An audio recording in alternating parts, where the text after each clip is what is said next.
How's everybody doing this morning?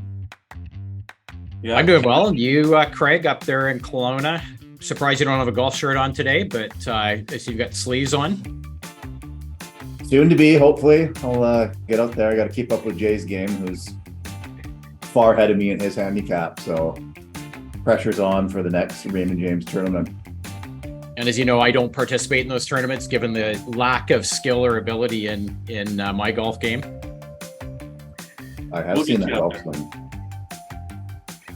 Well, guys, should we get started? Let's do it. All right, episode 6, everyone. Welcome. We're kind of halfway through the year here, and we want to kind of take a look at where we're at with the markets and kind of what's going on in the world. Without further ado, what is going on? Where are we? What are the markets doing year to date here? Probably a pretty topical question. You know, it's the past 3 or 4 episodes of our podcast. We focused on a little bit more on politics with our guest last month with Ed Mills, which I think was pretty well received. Some good feedback from clients, and you know, kind of once in a while we'll touch on markets and kind of give an update of where our thoughts are. And maybe I'll kind of lead off with the U.S. markets, which tend to be, you know, the go-to indices that a lot of people track globally. And it's been a pretty good start for leading indices, S&P 500 in particular, which, as we've referenced before, is the 500 largest companies out of the U.S. And most of those have a global reach in them. But, you know, the leading sector, without a doubt, has been technology. And those who have paid close attention have seen that, you know, whether they're referred to as the Big Seven, the FANG stocks, you know, the S&P 10 or what have you. But those names would be the Microsoft, Apples, Googles, Metas, Teslas of the world, which I believe coming into this week represent about 33% of the value of the S&P 500. So I think collectively the S&P 500, the total capitalization of those 500 stocks is about, I think, something like 36 or 37 trillion dollars. So roughly those top 7, top 10 companies being 30% of that, you can do the math. They have a very large weighting and a large impact on the direction of the S&P 500. I think as we sit here today, Apple, the largest company in the world, is approaching a $3 trillion market cap. You know, 10 years ago, that was unfathomable that we get there. So we've certainly seen leadership amongst those names, and they're having a big impact on overall market direction. Thankfully, in our U.S. portfolios, which a lot of our clients have exposure to, you know, you see those names like Amazon, Microsoft, Apple, and Google across as some of our largest weightings. So, yeah, I was just going to mention that. So if you look at the NASDAQ, which is kind of your tech exclusive or almost tech exclusive index, up 29% on the year. The S&P 500, as you mentioned, a third of it is these big tech names, up 14 on the year. And then you look at the Dow and the TSX 60, far more diversified indexes from a sector perspective, both up just a couple percent for the year, way more reflective of what the average company is doing. To me, that's really a sign of huge concentration in leadership this year. I'm curious on your thoughts. When we've seen this before, when you just see, you know, real narrow concentration on what's winning this year, to me, that's a bit of a red flag. Yeah, you know, I would look at it, if you listen to some of the news headlines, there's probably 2 points to that point, Clark, is one, leadership has been very narrow, or you don't have this breadth of all stocks participating. In other words, you have 490 other stocks in the S&P 500 that aren't participating in a rally or any sort of strength. The second part of it you're seeing now is, you know, markets are overbought. And I think to both those points, from my perspective, I think it's investors who are underinvested or have been sitting on too much cash and are looking for reasons to justify why they've been sitting on that cash. Because what you've seen since our last podcast and throughout the month of June is that breadth is actually starting to expand. So you're starting to see more of these 490 companies, such as small cap type companies, they're starting to participate. What you've seen supporting that has been a large pickup in fund flows. So in other words, retail buyers are now starting to step back into the market. And in fact, I think for the month of June, you've seen one of the largest monthly inflows going back to early 2021 and back to the bottoms of coming out of the COVID crisis. So breadth is expanding, participation is starting to widen out. I think those are all relatively positive catalysts for what transpires for the remainder of this year. Yeah, I think the red flag I mentioned is really, if you look back 2 years ago when tech was all that somebody wanted to own at the expense of everything else. Then we came through the correction last year.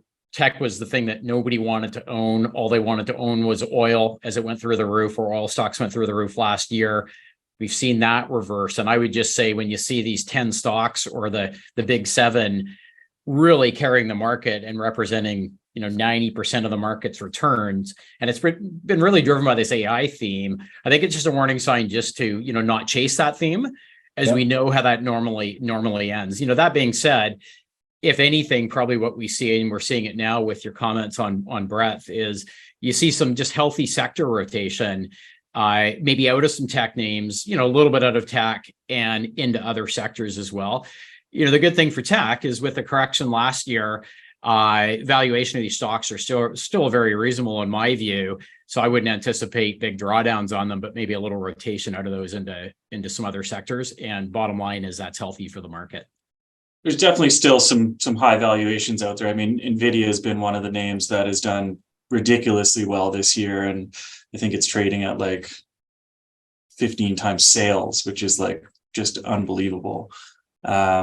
But going back to kind of where we're at with the markets and the economy, I think the Canadian central bank raised interest rates a quarter point, somewhat surprisingly. Inflation numbers are coming down, which is still a good thing. The Bank of England raised interest rates, I think 50 basis points. The US is giving really hawkish narratives. Where are we at with the economy? Are we in a recession, or are we going into a recession? I mean, I think by definition, we're always headed towards a recession, but where are we at in your view? I think one of the things to consider is, with that hawkish view, and it's turned, more hawkish again by the Bank of Canada. And I'd argue that we're going to see that a little bit out of the Fed again, renewed hawkishness, which essentially, dictates more of a tightening stance or raising interest rates again.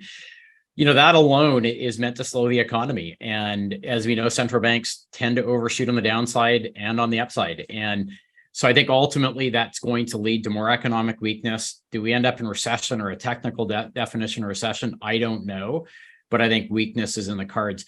One of the interesting things that we've seen, despite some of the headwinds here in Canada, we've seen our banks turn down on concerns of mortgage weakness. The commodity sector has turned down. I'd argue that's more on a moderating of inflation.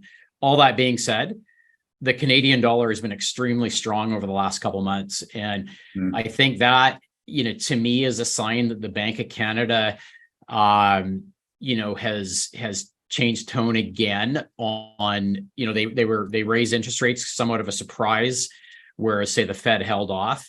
And I think that's the world's view that we here in Canada may see some other things that are at, that could play out as risk to our economy that the central bank's concerned about, that may trickle down into further inflation. I think housing market is one of those things. Yeah, that's the conversely. I think you're spot on there, Clark. The Canadian dollar strength is part of that is a reflection of U.S. dollar weakness as well, because not too long ago, markets were forecasting 4 interest rate increases for the bulk of 2023 in the U.S. Well, that's been revised now down to 1 or 2, and market is anticipating that they're closer to their end rate, or they call it their terminal rate, which is, I think, expectations are between 5.25% and 5.5%. Here we are right now at 5% in the U.S. So you've seen that revisiting of what central bank policy is out of the U.S. So we'll see what transpires over the next couple of months with inflationary data. But I think we had inflation data here in Canada that you referenced on Tuesday, which again is now below 4%. It's in and around 3%, 3.5%. So some of the stuff that we've been discussing on these podcasts for the past couple episodes about inflation coming down, that trend appears to still be in place. And you Yeah, see, and I think finally got interest rates above inflation, right? Which is kind of the situation you want to be in. But that, on the Canadian side, what does that do? Because Canadians, and you see that with mortgage originations, you've seen that in the housing market. We've levered up over the last number of years. You could probably go all the way back to the financial crisis. We've levered up, and now we're in an environment where those who are in a variable rate situation are being forced to renew their variable or fixed at significantly higher rates. Like what do you guys think that does for the Canadian economy, for the Canadian real estate, which is such a big input to Canadian GDP? Two-part question, Craig. I think one is, what does it do to the housing market, and what does it do to the economy? And I mean, what I've seen over the last couple of months with housing data, it's really defying logic that we've seen this rapid increase in interest rates, people, renewing mortgages, at a higher monthly mortgage payment. I think ultimately that, it affects the economy and we see a slowdown. But why are house prices still stubbornly high and actually, regaining some strength as well? Well, I think it's lack of supply to some extent in certain areas, and I think we've talked about it recently as a team, is immigration. And I think, Jay, you can probably speak to immigration, what's happened over the last year or two here in Canada. Yeah, I mean, just this morning, the CBC just announced that the first quarter they let in the most immigrants in Canada in history, which, where are they going to live, right? They've got to live somewhere. They let in 1.2 million people over the last 12 months, I think.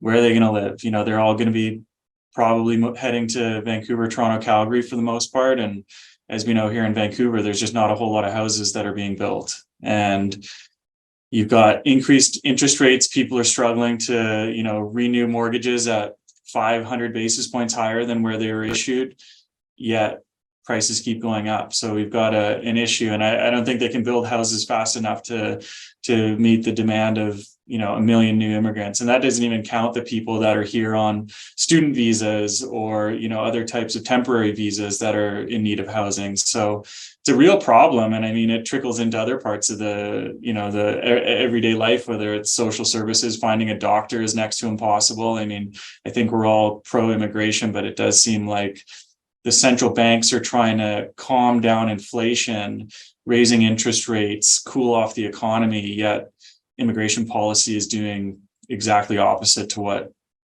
needs to be done to get prices back in line. And by no means this is an anti-immigration comment or question, because I think we are pro-immigration. There's very good reasons for it. But with these headwinds and these challenges with the housing market, with supply, why is it that all of a sudden the Canadian government is allowing double the immigration that we've seen historically? Mm-hmm. It really baffles me. Yeah, head scratcher. So tech leadership year to date, we've got interest rates kind of still going up a little bit. Canadian economy, doing okay, I would say. With interest rates going up, I think one of the things that we've been, or certainly I've been asked from clients, and certainly interest has risen over the last year with higher rates, is GICs are all of a sudden paying over 5%. And why take the risk of the equity markets with all of the concerns out there related to the economy or recession, war in Ukraine, you name it. There's a laundry list of concerns. Why take the risk of equity markets when we can earn 5% in GICs, and we don't have to take the headaches of worrying about what Putin's going to do next? What's our response to that?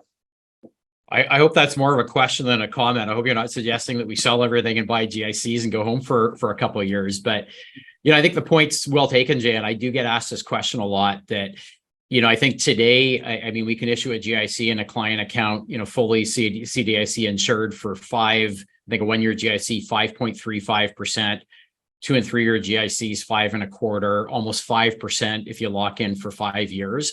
And it does make you take a step back and say, hey, does that make sense? I think there are some challenges to that if one makes that decision, is that seems good right now when equity markets are volatile. We've gone through a correction because it's, well, hey, why wouldn't I just sit on, more of a hindsight comment, why wouldn't I sit on 5%, risk-free money rather than seeing markets go down 10%? I would say the problem with that is, say a year or two out, if you're buying 1 and 2 year GICs, what do you do with that money? You might earn 5% interest over the next year. But let's say, hey, 12 months from now, we do go through a recession, central banks start cutting interest rates. You're now faced with a conundrum of what do you do with that money at that time? You may be rolling that over at 2 or 3%, and you may have equity markets 20% higher. Look at things like, shares of CIBC, Bell Canada, Royal Bank, some of the best companies in Canada, down to the magnitude of 20 to 30%, paying dividends close to 6% right now. You'd argue that in the right environment, particularly if interest rates come down, that's a catalyst for those types of stocks. Yeah. And, you could easily see those 20% higher, while at the same time collecting a 6% dividend. And I think, that's a challenge. So my own view is, yes, you take advantage of it where you'd be holding cash and short-term bonds anyways. Take advantage, if you don't need that money, of locking it away for a year or two at these great rates.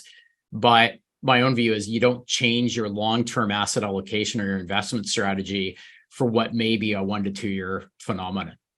Yeah, and that last point I think is critical there, Clark. As you said, it's easy. It's an easy fix or easy solution for a short-term period, but the potential risks of doing that are the risks of derailing a longer-term financial plan or strategy that you have in place. And I know a lot of our clients, we have that documented saying, we need to get from A to B, and you may be able to bridge that gap over a short period of time, which may be a number of years, but generally a balanced portfolio will get you there. Taking advantage of GICs for sure. We're using it more of the opportunity, saying if there's some cash sitting idle, maybe it's in checking or savings accounts or money market funds, kind of as a complement to an existing strategy. That's where I think it's a really good opportunity for someone to step up and allocate to some GICs. I think the other thing to point out is taxation. So let's just make the assumption that, you've got this excess cash in a taxable account. GICs generate interest income at the highest marginal tax bracket, here in British Columbia. You're paying 53.5% of an interest. Going back to my example of, Bell Canada shares or CIBC or Royal Bank paying a dividend, in some cases higher than what the GICs are yielding. But at your highest marginal tax bracket, you're paying 36.5% of that dividend, and on the growth of those shares from a capital gains perspective, 26.5%. And I think that's the other side of that argument is, you've got to take a lot into consideration rather than just, hey, I get 5% on my money and things aren't going to move for me in the next year. Forget it. Yeah. Yeah. I'm curious, saying we're talking about things that people are asking right now. One of the things I get asked from time to time, and I was surprised actually this year a few times, the kind of seasonality of markets. And you probably have faced it before. You get clients calling up in the old adage, sell in May and go away. Markets underperform during, summer months, et cetera. I'm curious if you guys have heard the same thing and any views on that, or how do you respond to that? Yeah, I mean, I think it's an interesting trend. I mean, market seasonality is one of these phenomenons that it exists despite, the expectation that it should be arbitraged out. If you can count on something in the market to happen to provide, excess returns. So like the market clearly over history has performed better from the period of, I think it's like October 15th to May 10th or something like that. There's the bulk of returns over time actually happened during that period. And during the summer months, that is pretty consistently the weakest time in the market. So why don't all investors simply decide to sell in May, go into GICs money markets, and then reinvest in October once the typically volatile periods that experience some downside tend to happen? I think one of the most obvious things is just that you can't count it to happen every year. Some years you're going to be wrong, but most important, I think, is if you're getting out of the market, you're going to trigger taxes in capital in taxable accounts, capital gains taxes. You're also going to miss out on your dividends and interest that you're earning while you're staying invested, right? So, those two factors alone, I think the trends, the history of the market show that yes, these trends persist. However, they don't account for taxes, right? They don't account for, I think, some behavioral issues that you're going to run into getting in and out of the market, depending on what's going on in the world. Maybe you don't get back in. It's an interesting phenomenon, but I think as a long-term investor, staying invested, earning your dividends, avoiding those capital gains tax on an annual basis are much stronger arguments for staying in the market. I think it was a great comments, Jay, and particularly your comment about it doesn't happen each year. When you see statistics that say, this is a high probability, well, it's the years that it doesn't happen, and it's the time that somebody makes a decision. Look back at 2020 during COVID, when during kind of the hot period for markets, in the spring, early spring, February and March, market fell 35%. And then in the summer of that year, as we started to see a recovery, I think during that summer, markets were up 12.5%. So the complete opposite. Had you done that, you would be completely offside by about 50%. The other thing I'd point out is, you've got to have caution when you look at any set of data, that the data of that, October or September period through May, which shows outperformance, is heavily weighted by both 2008 and I think 1987, the correction in 1987, where markets fell precipitously in the month of October. You take that data out, and the argument is not as compelling as what it first looks.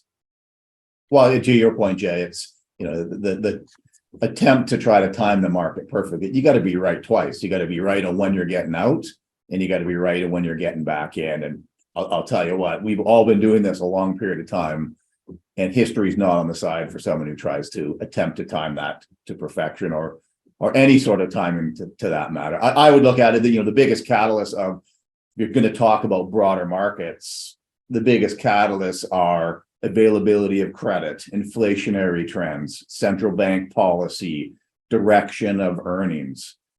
Those are the stuff that we focus on that help us make decisions on asset allocation, not timing. Asset allocation is, what's our equity exposure? What's our fixed income exposure?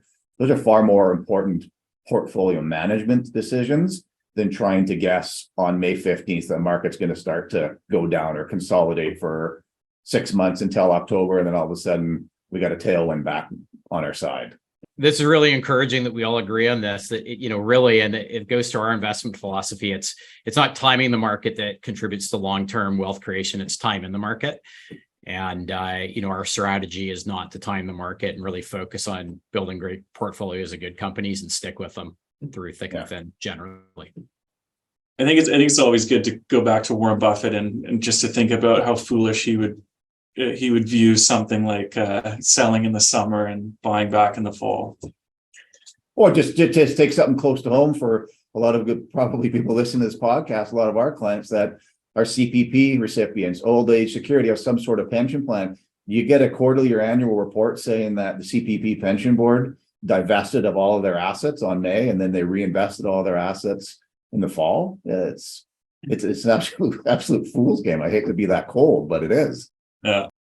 So we had Ed Mills on last podcast talking a bit about Russia and geopolitics. We had a bit of a coup this past weekend. What's going on in Russia these days, or the Ukraine? It seems like there's a lot of turmoil. How's that going to play into the summer months and affect markets, you guys think?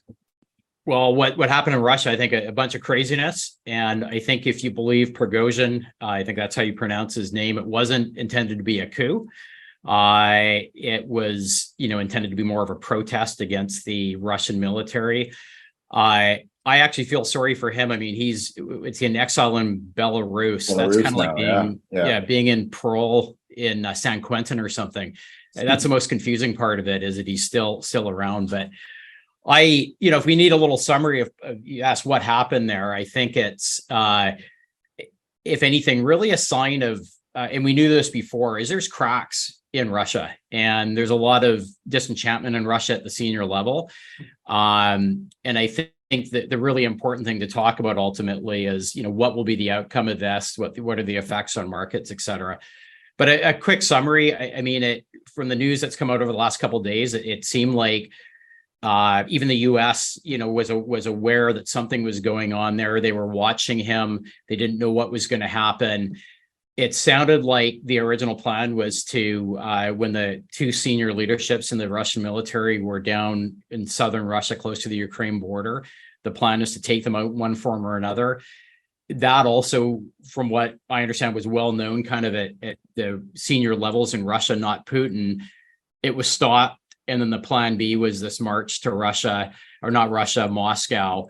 And then it was halted. But I think the important thing to take out of that is, there's cracks that are appearing, and Russia is not strong. I mean, it's weakening. And ultimately, does this start to fast forward the end of the Ukraine war? I think that's the most important thing to look at. So I'm curious on your thoughts, Craig. How do you see it? Well, I think I think it's showing cracks on Putin's leadership. Some people will say that probably, the West is going to point to more of that. I think it probably goes two directions now that Putin's going to, rule with his iron fist here and try to squash all of this internal issues that they're having, and try to get that traction back. It's either that or he starts to soften his rhetoric, and I think this is why this Prigozhin has taken this approach, is because this Wagner group that he's the leader of, their involvement in Ukraine hasn't gone to what they expected. They've got lots of involvement in other parts of Africa, et cetera, but it certainly is gone against them, and it's gone against Putin to some extent, as they've said. So I don't know. It remains to be seen, but I think at the end of the day, it may give Ukraine the opportunity to advance on this counteroffensive that Ed Mills was referring to. Potentially it's more pressure from the West to exploit some of this weakness from Putin. It's certainly so much of it's news driven, and so much of it is you got to believe what you hear. But at the end of the day, yeah, it's cracks within the Putin regime. Well, hopefully it's the beginning of the end, right? I mean, I can't believe this thing's been going on for over a year now, and it doesn't seem like there's an obvious off ramp or way to get out of this at this point. But I think markets will hopefully start, pricing in an end to this, and certainly when it does all come to an end, however that happens, it's got to be a positive catalyst, right? I think the market's priced in, the ongoing war, the effect that has on commodities, the effect that has on global trade. When that does, when the conflict comes to an end, when those issues start to get resolved, the market's got to react positively. And I think as investors, that's something that you've got to be patient for. And hopefully as humanitarians, we want that to happen as soon as possible. But markets, it's hard to imagine, unless things really become significantly worse in terms of the conflict and who's participating, the risk is to the upside when this all does get resolved. Yeah, I agree with that. That I think this would be a positive catalyst for the market in general. But I also argue, we talked about this a little bit with Ed Mills last month, that the market has to some degree broadly kind of ignored this. It's kind of moved beyond this risk to some degree. So I think, yes, it'll be a positive, but I think it'll be like any major event. There's going to be winners that come out of this, losers that come out of this. You think about defense stocks, for example, which you think about all that defense equipment, armory, et cetera, that has been sent to Ukraine. It's got to be reproduced. At some point, that's going to slow down. So, potentially a negative for defense stocks. On the flip side, you think outside the box a little bit, in countries like the Czech Republic, Hungary, Poland, surrounding Ukraine, probably very good for their economies in certain sectors, as there's a rebuild effort in Ukraine eventually, which is going to be in the trillions of dollars. Some of that will be, global companies out of the US, but a lot of that will be surrounding European countries. Oil, I think, is the wild card, that, everybody looks at oil, but who knows what happens there. I think it'll depend on what happens in Russia. I'd make the argument, as I said, cracks are emerging on Putin's consolidation of power. And ultimately, this is probably, you said it's near the end of something. I would actually argue, like a lot of people are, this is probably the sign that we're nearing the end for Putin. If, But I believe there's sorry to cut you off. I believe there's an election in 2024 for president again of Russia. So Yeah, what does an election in Russia look like, though, right? Yeah. well, that's just it. So Yeah. the betting odds right now is Putin gets back in, but don't be surprised if you start to see some successorship and some of that rhetoric coming out over the next 6, 12, 18 months. Yeah, if you do, but I think that if there's pressure on Putin and he still has the upper hand, all you get as a replacement is a puppet for the Putin regime. And going back to energy, what that probably means is continued sanctions, et cetera. If instead, you had a true coup and you had a more Western-friendly leader, then maybe you see a quicker lifting of sanctions, which is a totally different playing field than what we're in now. So, at the end of the day, I think we all know that these kind of things, they rattle markets, they affect markets. Very hard when it comes to geopolitics to figure out what will end up happening. But I actually found it interesting. I've got to admit that I get far more glued to the TV with things like last week, watching this potential coup in Russia and the news flow than I do, watching headline data and CNBC on inflation. I guess that's so true. I just find it fascinating, and it'll be really interesting to see what the outcome is. Well, I think a couple of the key dates that has been relayed to us is July 11th is a NATO summit. Look to see what comes out of that. Maybe you see a little bit more of a counter-offensive approach from NATO. And then I believe in early September, there's a G20 summit. So, look for, Western countries, NATO to exploit this weakness that appears to be emerging for Putin and in Russia. Yeah. All right. Well, I think that's about all the time we have for today. We've reached the halfway point in the year. Hopefully we can revisit some of these issues next month, and everyone enjoy Canada Day long weekend. We'll chat next month. Thanks, Shay.